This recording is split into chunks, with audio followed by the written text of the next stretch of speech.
현재 제로 수준의 금리 그리고 시중은행이 20에 돈을 맡길 때 받는 이 예치금 금리죠. 마이너스 0.4% 월 800억 유로 이 부분의 규모의 자산 매입을 유지키로 했다라고 전해지고 있고요. 뭐 주요 정책 금리를 모두 동결을 하면서 어떻게 보면 완화 카드를 조금 아꼈다 이렇게 해석이 되는 것 같습니다. 어떻게 해석해 보면 좋을까요? 아꼈고요. 네.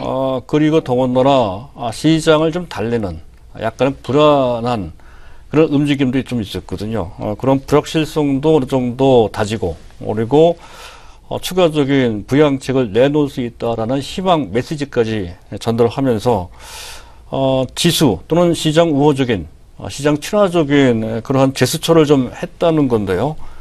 그런 것 치고는 그 전에 있었던 몇 번에 걸쳐 전 세계 증시, 특히 우리 증시에 이른바 드라기 효과라고 해서 상당히 긍정적인 영향을 미쳤던 그러한 드라기 효과는 이번에는 없었습니다. 그 점은 유럽도 마찬가지고 또 미국도 마찬가지이죠. 일단 내용을 보도록 하겠습니다. 금리는 동결됐고요. 세 개의 부분 모두 다 동결됐습니다. 기준금리, 예치금리, 그리고 한계대출금리 모두 다 동결이 됐고요. 테이퍼링 문제가 좀 있었죠. 테이퍼링 얘기가 ECB 내부에서 나왔던 얘기입니다. 이런 식으로 계속 유지될 수는 없다 하는 이유로 해서 단계적으로 양쪽 완화의 규모를 줄이자는 얘기가 내부에서 나왔습니다만은 이번에는 테이퍼링뿐만 아니라 양쪽 완화 연장까지도 현재 통화정책회의에서 논의된 바 없다 이렇게 이제 언급을 했고요. 그리고 현재 상태 매우 큰 정도의 양쪽 완화라고 표현을 했습니다.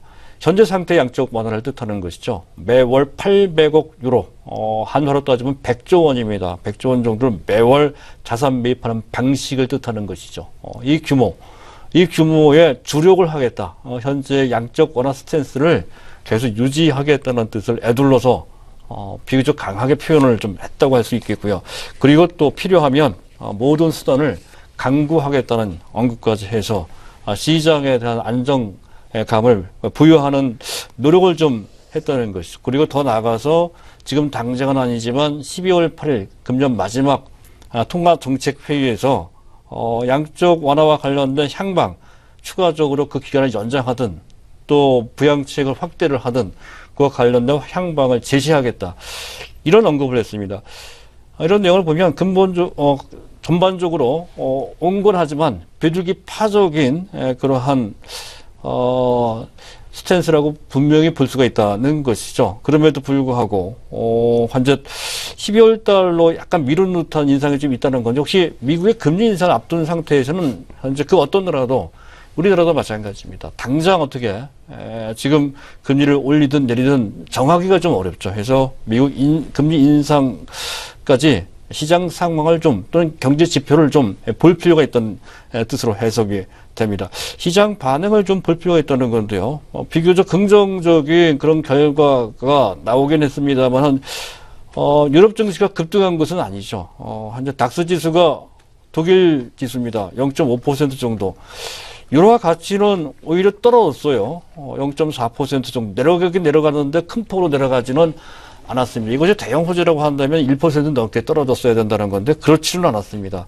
긍정적인 반응은 나왔지만 좀 미진했던 정도 수준에 그쳤다는 것을 알 수가 있고요. 오히려 미국 같은 경우는 아예 신경조차 쓰지 않는 모습이었었죠. 호재로도 악재로도 전혀 작용되지 않는 오히려 무시되는 듯한 그런 인상마저 좀 있었습니다. 관계없이 자국의 실적이나 유가 등의 영향을 받으면서 다우지수가 오히려 거꾸로 0.22% 내려간 것이 바로 그것이고요.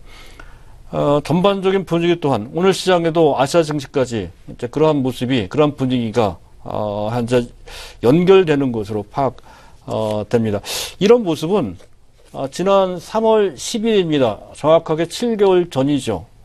그 당시 통화정책회의, 그 당시 ECB에서 제시했던 대규모 부양책 나왔던 앞뒤 전후 상황과 상당히 다른 모습이라는 것이죠.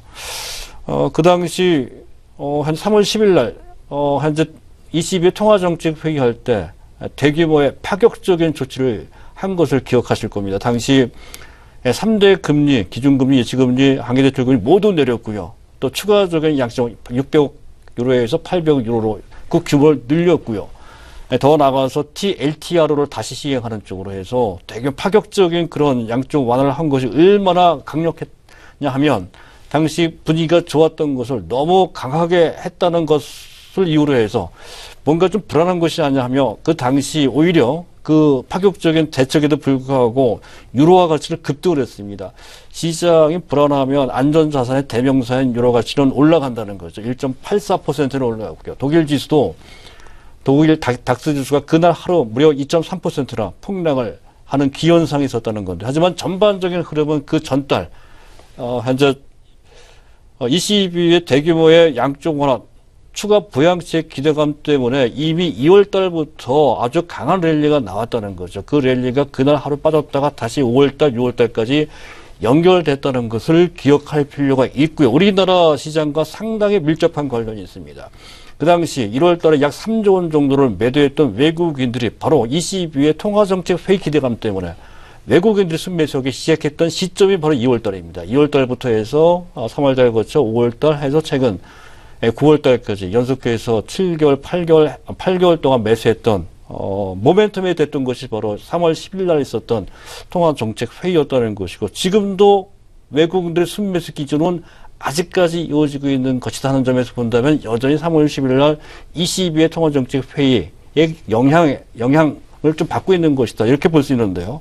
하지만 어제 나왔던 ECB의 그런 통화정책 회의 결과는 약간은 김새는 듯한 느낌을 주는 측면이 있죠. 외국인들의 스탠스가 약간 이 점 때문에 변할 수가 있다. 그동안의 대장정, 거의 9개월 정도 지속됐던 외국인들의 순매수 기조가 이를 통해서 약간 바뀔 수도 있다라고 하는 변수로 작용될 수가 있습니다. 그래서 상황은 크게 나쁜 것은 아니지만 이런 약간 작은 미세한 그런 변수가 또 나비 효과처럼 시장에 큰 영향을 줄 수 있으므로 이 점에 대해서는 무시해서는 안 될 것 같습니다. 그런 관련해서 시장을 조금 조심스럽게 보실 필요가 있겠습니다.